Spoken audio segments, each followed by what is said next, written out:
Bueno, buenos días, esperemos que estén muy bien cada uno de ustedes. Hemos estado, iniciamos anteriormente a estudiar el libro de Filipenses. Entonces lo que vimos primeramente fue una introducción a la carta de Filipenses, una visión de conjunto, una visión general de este libro. También vimos dónde geográficamente se encontraba la ciudad de Filipos, que es donde nace la iglesia de Filipenses, en la provincia romana de Macedonia. Parte de la visión general de esta carta es que, y el tema principal, es que Pablo anima a la iglesia a vivir fortalecidos por medio del gozo del Señor. Sea cual sea la situación o la circunstancia en la que Pablo estuviera, en este tiempo estaba en la cárcel escribiendo esta carta, él estaba animando a los filipenses a vivir fortalecidos, a que encontraran su fortaleza en el Señor y que a través de esto produjera gozo en sus vidas, en sus corazones, estando fieles a la palabra de Dios y estando esperanzados en vivir a la fiel palabra de Dios. La gracia de Dios es lo que refleja Pablo a través de esta carta, porque nos dice que a pesar de que sabemos de que estamos en este mundo, en diferentes circunstancias, etapas de dolor, de imperfección, va a llegar el día en donde el Señor nos perfeccionará. Pero mientras llegue ese momento, tenemos y encontramos en el Señor que Él es nuestra fortaleza y nos invita a vivir gozosos en Él, en su salvación, sabiendo de que espera una eternidad por cada uno de nosotros. Vivir gozosos sabiendo de que si hemos entregado nuestra vida a Él, es para servirle a Él, y sabiendo de que al final un día glorioso nos espera junto a Él. Entonces esta es la línea que Pablo está utilizando para los filipenses. El saber y el recordarles que Dios, a través de su amor perfecto, nos ha dado la paga por nuestros pecados. Nos ha dado también la justificación y su redención a través de Jesucristo. Ahora, en nuestra sección de hoy, vamos a estudiar parte de la oración de Pablo para los filipenses. Vamos a leer nuestra sección de hoy, que está en el capítulo 1 de Filipenses, del versículo 3 al versículo 7.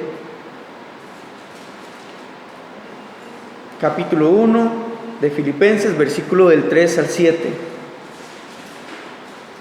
Dice así: doy gracias a mi Dios siempre que me acuerdo de vosotros, siempre en todas mis oraciones rogando con gozo por todos vosotros, por vuestra comunión en el Evangelio desde el primer día hasta ahora, estando persuadido de esto, que el que comenzó en vosotros la buena obra, la perfeccionará hasta el día de Jesucristo. Como me es justo sentir esto de todos vosotros, por cuanto os tengo en el corazón y en mis prisiones y en la defensa y confirmación del Evangelio. Todos vosotros sois participantes conmigo de la gracia. Lo que vemos en Pablo es que él primeramente en el versículo 1 él se introdujo como un siervo de Jesucristo. Vimos que la palabra siervo es referente en este tiempo a un esclavo que tiene la posibilidad de escoger si quiere seguir atado o sirviendo a su amo. En este caso, Pablo ha escogido servir totalmente al Señor. Por lo tanto, como un siervo del Señor, como un servidor de parte del Señor, vemos que él está rogando, él está orando por los demás. El título de la enseñanza de hoy es la obra que nos une. Y nuestro primer punto que vamos a ver es orar por otros hermanos, fortalece la unidad en el Señor. Porque vemos ahora que Pablo está orando en agradecimiento y en favor por los hermanos que están en Filipenses. teniendo en mente aquel día cuando Él les llevó el Evangelio y ellos comenzaron a involucrarse dentro de la obra evangelizadora en su ciudad, en Filipos. Entonces, siempre, ahora aplicándolo para nosotros, siempre es hermoso y es gozoso para nosotros recordar en oración a nuestros hermanos, tanto a los de nuestra familia como a nuestra familia extendida o nuestra familia en Cristo. Tanto a aquellos que están pasando por necesidad como por aquellos que no sabemos qué están pasando, pero que tal vez están en un tiempo de abundancia, de plenitud. No es necesario la situación adversa para estar orando por los hermanos. Entonces, por eso era la invitación también de que podemos estar orando unos por otros por nuestro pastor, para que Dios conceda gracia y favor con él. Lo que vemos es que la oración de un siervo, o lo que aprendemos es que la oración de un siervo siempre va dirigida al agradecimiento y en favor por los demás, no solamente buscando su propio beneficio. Ay, Señor, es que pobre de mí, esta situación, esta aflicción, no que no la vaya a ver, pero el Señor nos confronta y nos dice a través de su palabra que podemos venir y poner delante de Él nuestras peticiones con oración y ruego. Cuando nosotros rendimos todas estas cosas en nuestra vida delante del Señor, Él se va a encargar de eso. Pero también algo que tenemos que tomar en cuenta es que el Señor nos está guiando a orar por los demás hermanos, a considerarnos, a identificarnos, a tener un mismo sentir, un mismo corazón con nuestros hermanos, ya sea de tristeza, de dolor, como de alegría y gozo. Cuando en el versículo 5 nos dice que por vuestra comunión en el Evangelio desde el primer día hasta ahora, que Pablo está orando por ellos, guiando su oración para que ellos continúen perseverando en su comunión con el Evangelio, lo que nos está diciendo es que, por ejemplo, la palabra comunión, lo que quiere decir es participación o involucramiento. Por lo que estamos viendo acá es que Pablo les está orando para que aquellos a quienes él conoció, aquellos quienes están creciendo y madurando en la iglesia de Filipenses, continúen participando e involucrándose en el Evangelio. ¿De qué manera? Bueno, un ejemplo de esto lo vamos a ver en el libro de Hechos. Vamos al libro de Hechos, capítulo 16.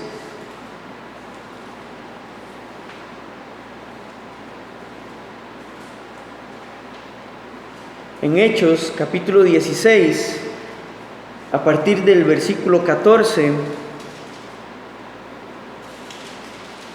encontramos que un grupo de mujeres estaba haciendo parte del tiempo de oración de los judíos, pero Pablo llega ahí junto con toda su comitiva a enseñar y a exponerles la palabra del Evangelio de salvación.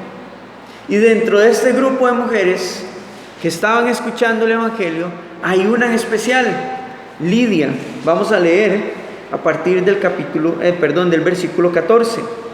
Dice: entonces una mujer llamada Lidia, vendedora de púrpura de la ciudad de Tiatira, que adoraba a Dios, estaba oyendo, y el Señor abrió el corazón de ella para que estuviese atenta a lo que Pablo decía. Y cuando fue bautizada y su familia, nos rogó diciendo: si habéis juzgado que yo sea fiel al Señor, entrad en mi casa y posad. Y nos obligó a quedarnos. Vamos a dejarlo hasta ahí.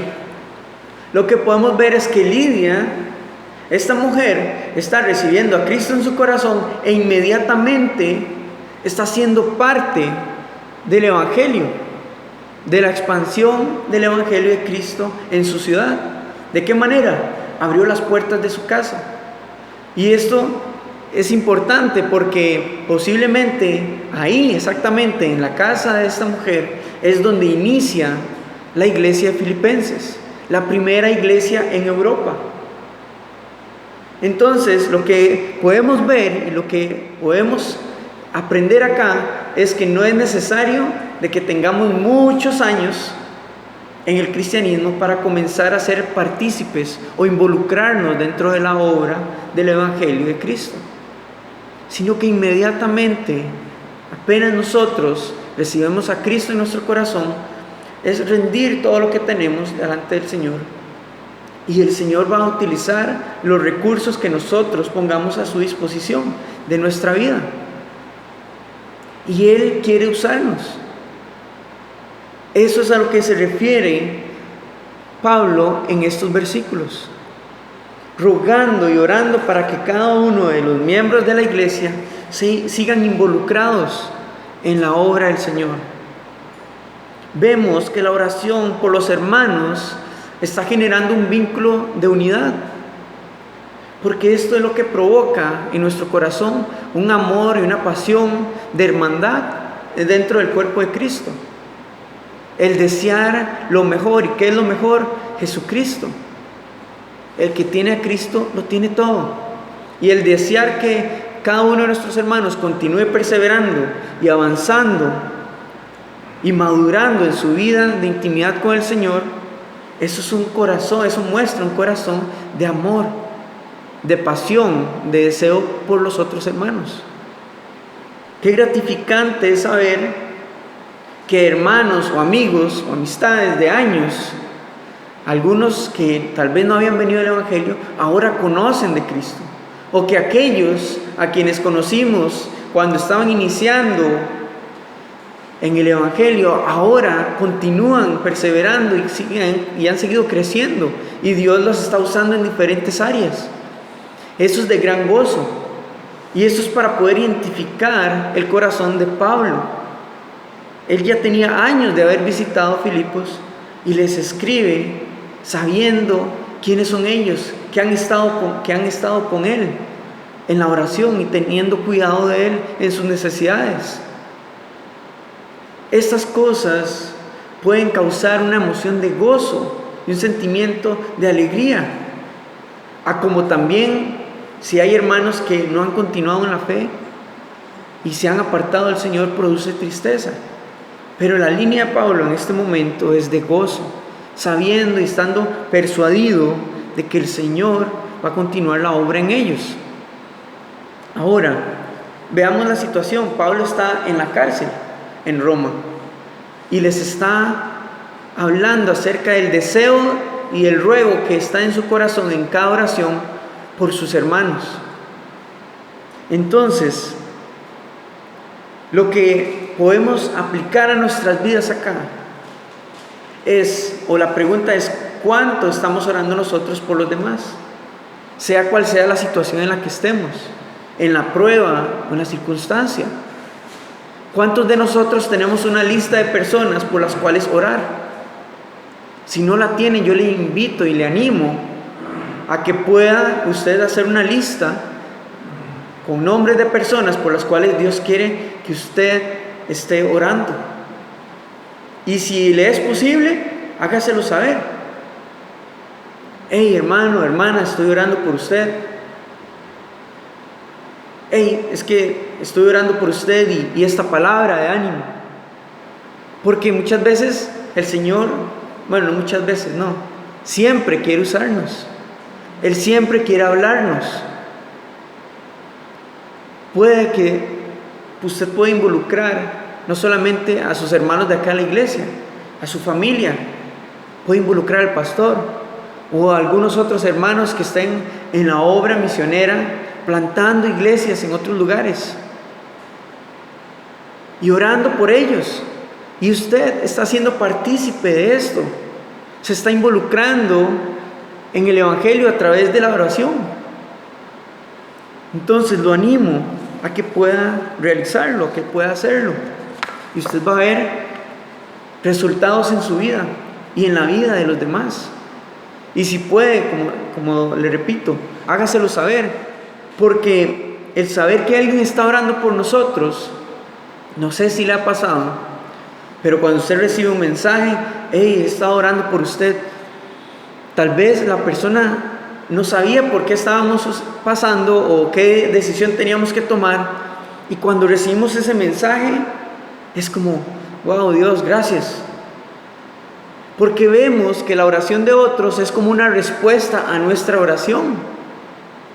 De que, hey, estoy contigo. Hey, no estás solo, no estás luchando solo. Esta decisión, vamos, con sabiduría, medítalo en el Señor. Esto provoca gozo, ánimo, madurez, compañerismo y unidad. Eso es lo que provoca cuando oramos unos por otros. Produce una respuesta de parte de Dios, de que somos parte de un cuerpo unido, no dividido. Entonces, les animo a que podamos apartar tiempos de oración específicos por estas personas. Y si la lista es muy grande, divídala por días, entre la semana. No esperemos al servicio de oración para venir y orar por estas personas, por los hermanos, para edificarnos unos a otros, sino que el Señor quiere edificarnos siempre, en todo momento. Comprométase con su hermano, con su hermana, a orar por ellos. El resultado va a ser gratificante, sea o no que suceda lo que a nuestra expectativa queremos que suceda. Porque muchas veces no va a suceder lo que en nuestra expectativa queremos. Pero encontramos gozo, paz y verdad en el saber de que nuestra vida está bajo el cuidado del Señor Jesucristo. En Efesios 2, versículo 10. Efesios 2, versículo 10 nos dice: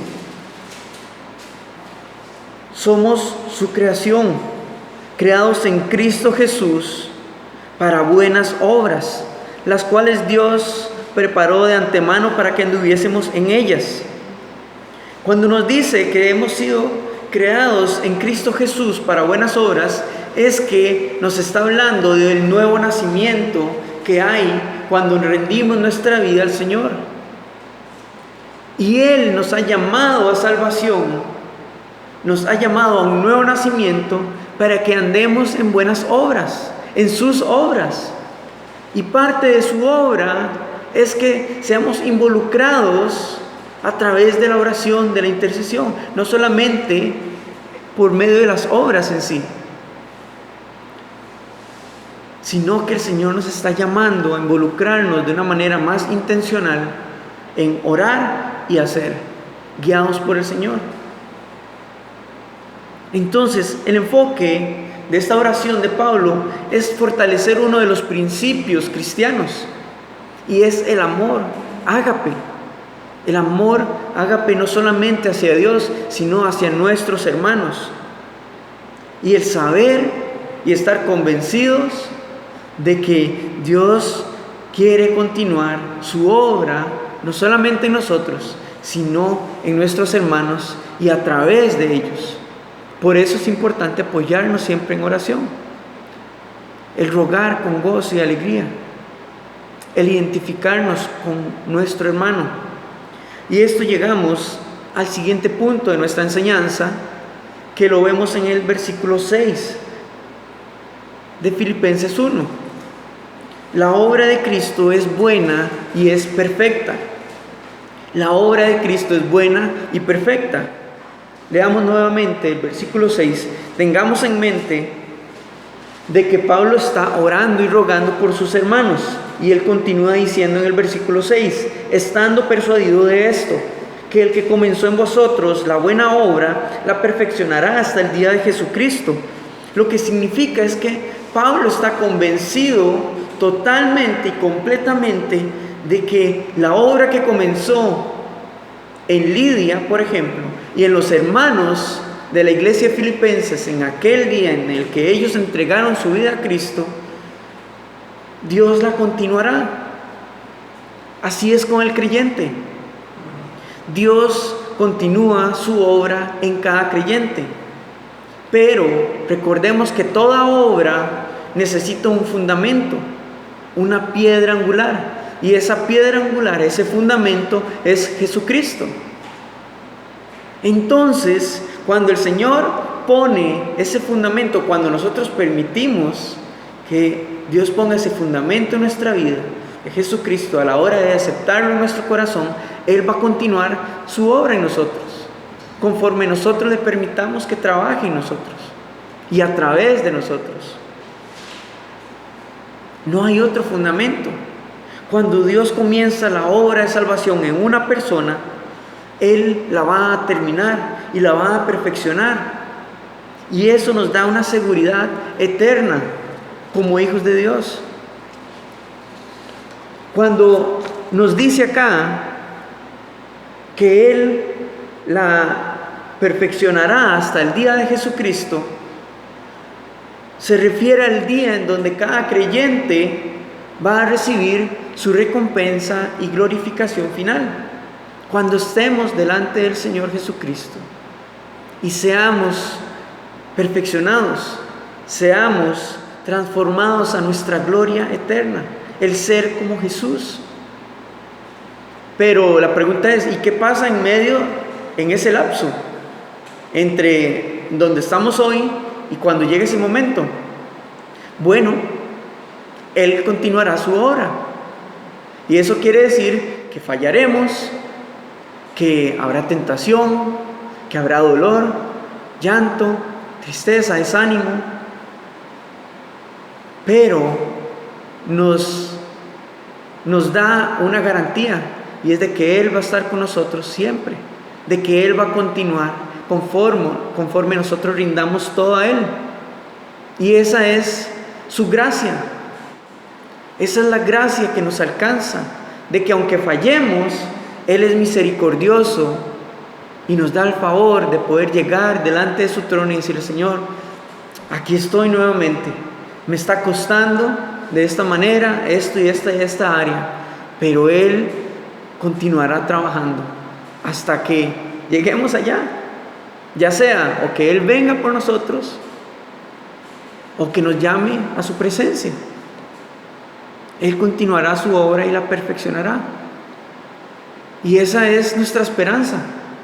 Y en eso tenemos que estar convencidos de que no importa qué suceda acá, o no le restemos importancia a lo que suceda en este mundo, en nuestras vidas, sino que sobre cualquier situación y circunstancia, Él va a continuar su obra en nosotros, porque su corazón es que seamos conforme a la imagen del varón perfecto, que es Jesucristo. Entonces, sepa que el Señor está esculpiendo en su vida, en nuestra vida, a Jesucristo, y que parte de eso es tiempos de prueba y de dolor, de pérdida, es parte de. Pero nuestra esperanza está en que el Señor tiene cuidado de nosotros y que nos ha preparado para buenas obras. ¿Cómo permitimos nosotros que Él trabaje en nosotros, en nuestras vidas? Cuando le rendimos toda nuestra vida a Él, su obra va a ser progresiva. No es que ya usted hoy puede cambiar hábitos en su vida que le han mantenido atados al pecado. Puede tener la iniciativa y dar el paso, pero el Señor va a ir progresivamente trabajando en nosotros. No es como que usted llegue al gimnasio por primera vez y le pongan de una vez a alzar pesas de 100 libras, de 200 libras, porque eso usted no lo va a poder lograr, sino que es un progreso hasta llegar a la resistencia en donde usted va a poder levantar esas pesas. Entonces, de la misma manera es en nuestra vida espiritual. Dios no puede poner una carga en nuestra vida que nosotros no podamos llevar, sino que su obra va a ser progresiva hasta que nosotros logremos llevar una carga más y más y más y más ancha y más pesada. que al fin y al cabo no va a ser pesada en nosotros, porque el Señor es quien la va a llevar junto con nosotros. En el camino, Dios corregirá las cosas que no van con su diseño original en nuestras vidas, en la vida del creyente. Y va a doler, sí, va a doler. Va a doler cuando Él arranque de nuestra vida, de nuestro corazón, las cosas que están dañando su obra perfecta en nosotros. Parte de eso es que nos aparte de personas o de amistades que no convienen y cosas que estén interfiriendo en su obra en nosotros. Parte de perfeccionarnos es remover de nuestro corazón el odio, el rencor, el pecado, el orgullo, todo aquello que no está contemplado en su diseño. Y muchas veces no vamos a comprender, no va a tener lógica para nosotros, pero es porque es sencillo. La lógica humana no tiene nada que hacer ante la sabiduría de Dios. Así que, conforme a su palabra, para este mundo no tiene lógica que usted y yo rindamos nuestra vida al Señor y dediquemos nuestra vida en este mundo a servirle a Él. Un claro ejemplo de que el Señor continúa su obra hasta perfeccionarla, hasta terminarla, es la creación. Él no dejó nada a medias. En el libro de Génesis usted puede verlo.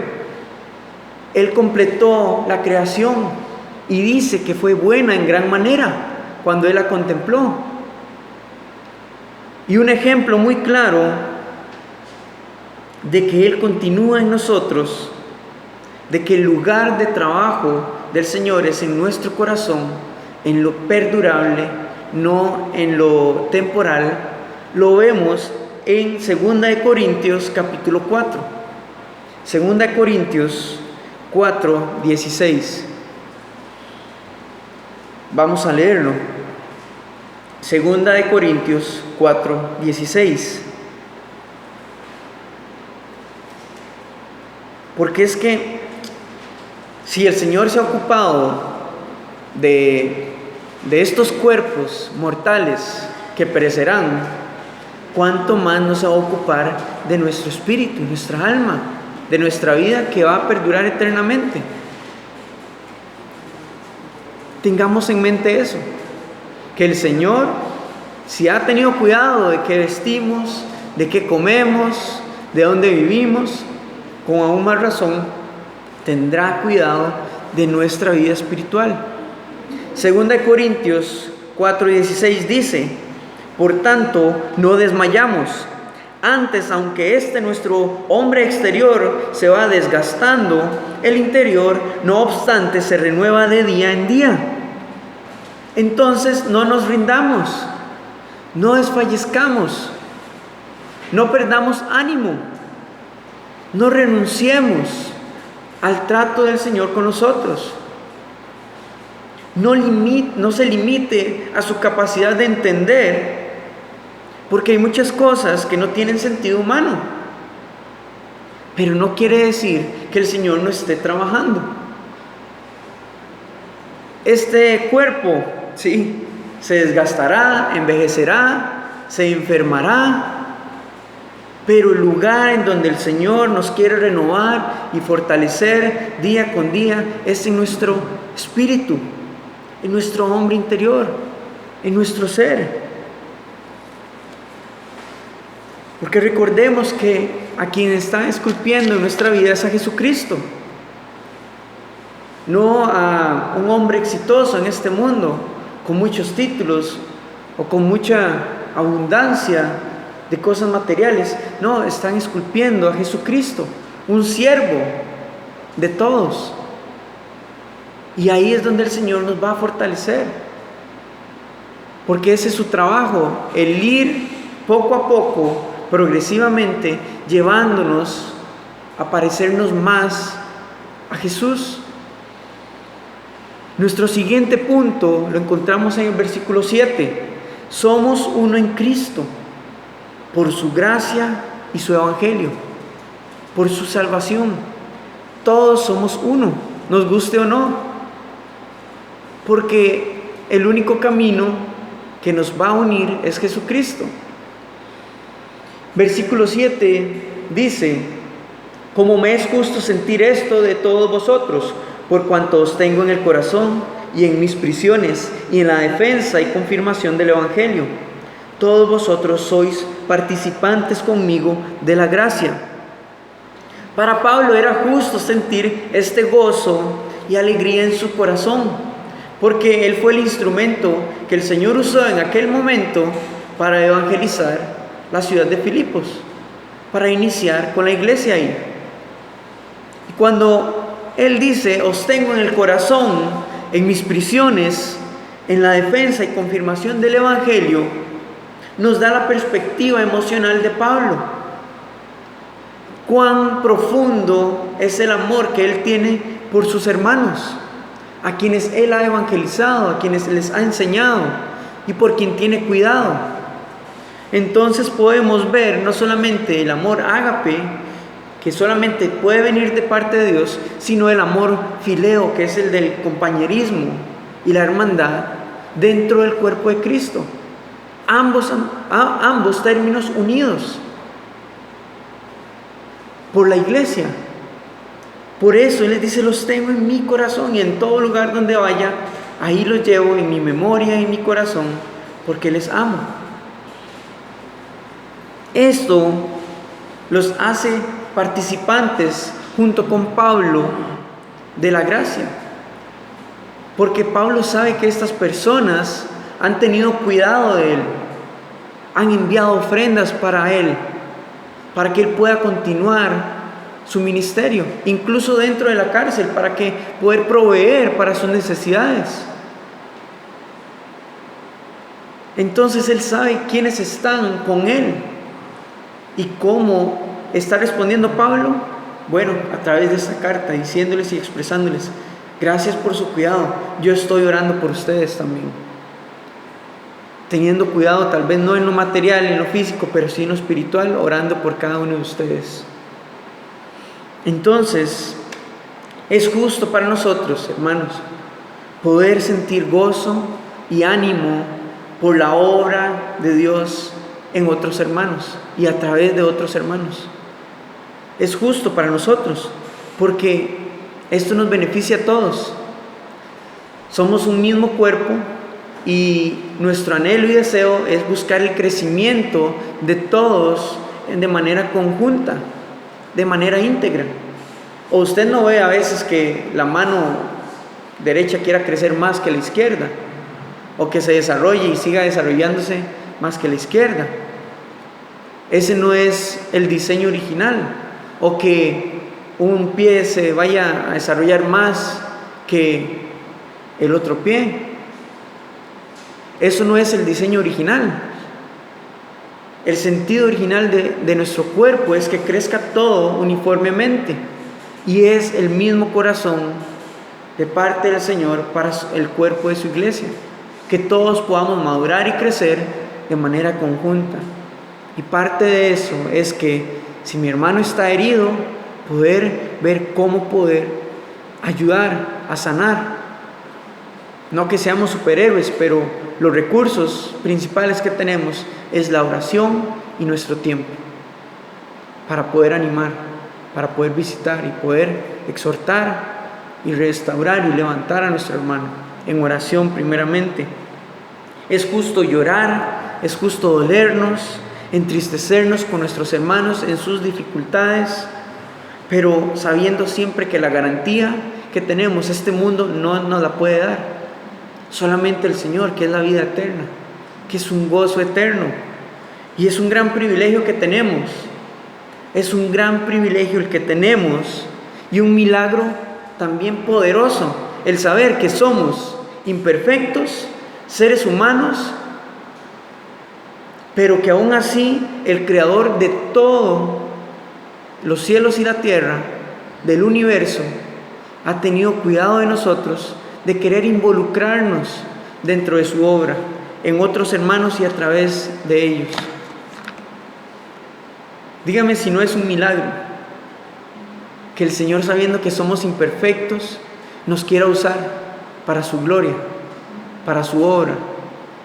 Entonces, de nuevo, los animo a que oremos unos por otros, que estemos animándonos unos por otros, sabiendo de que la obra de que el Señor inició en cada uno de nosotros, Él la perfeccionará. Y tenga presente su gracia que nos restaura, que nos levanta, que nos anima cada día. Amén.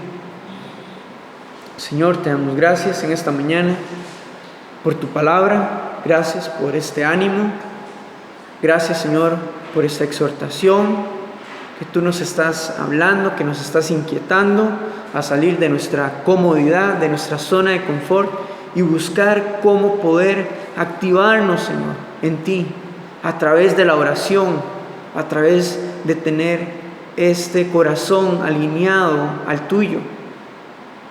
Guíanos, Señor, en sabiduría y entendimiento, a buscarte cada día para poder crecer, no solamente individualmente, Señor, sino como cuerpo de Cristo, como iglesia, Señor.